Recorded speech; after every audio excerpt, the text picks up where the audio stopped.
"Don't forget to lock my door before you leave," she said. I stopped walking and turned back around toward her, confused. "What do you mean, don't forget to lock your door?" I asked. "Why would I need to lock your door? What if you have to go to the bathroom in the middle of the night?" She looked at me innocently and shrugged her shoulders again.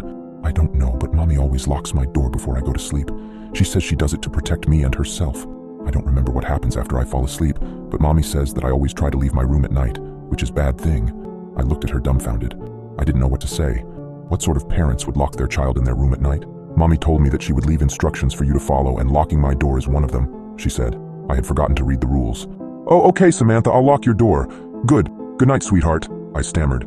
She gave me a big smile and rolled over in her bed. I closed her door and noticed that there was a latch drilled into the doorframe that would allow someone to lock it from the outside. I closed the latch and then walked back downstairs so I could read the rest of Mrs. Collins's instructions. When I had first seen the pieces of paper, I was under the impression that they were just instructions that told me what shows Samantha is not allowed to watch or how to operate the surround sound. After I started reading them, though, I realized that I was wrong. I was completely and utterly wrong. I started reading "Hello, Annie. I'm so glad that you agreed to stay the night and babysit Samantha for us. She's such an angel, and I'm sure that the both of you will get along very well. I know that our house might seem old and scary, but don't worry because nothing bad will happen to you as long as you follow some simple instructions. Firstly, Samantha needs to be in bed in her room with the door locked before 8 p.m. Do not open up her bedroom door after 8 p.m. I repeat, do not open Samantha's bedroom door after 8 p.m. She will try to convince you to open the door in many different ways. She will cry, scream, and threaten you until you give in, but do not listen to her. She can't hurt you as long as the door is closed." At this point, I was confused.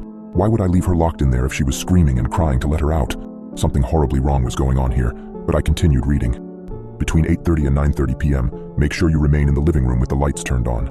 Around this time of night, you may hear scratching and growling coming from Samantha's room or from other parts of the house. These noises are nothing to worry about as long as you stay in the living room. Watch some TV to pass the time. We have a lot of movies to choose from. After 9:30, do not venture into any dark areas of the house. I would recommend that you turn on as many lights as you can before 9:30 so that you don't accidentally trap yourself. You might also happen to see a pair of yellow cat eyes looking at you through the darkness every once in a while. Do not stare at them for more than 30 seconds. These rules were getting more effed up by the second. I started sweating, my body feeling glued to the floor as I read over the strict but extremely terrifying rules that were put in place. Why had I agreed to take this job? At around 10 p.m., it might begin to sound like there are several people walking around in the basement downstairs.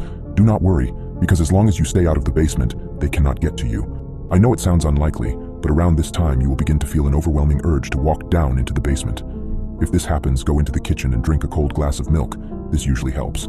The urge will most likely pass after about 10 minutes, but if the urge is still there after 10 minutes and you don't think that you will be able to stop yourself from walking into the basement, then call either me or Mr. Collins, and we'll tell you what to do.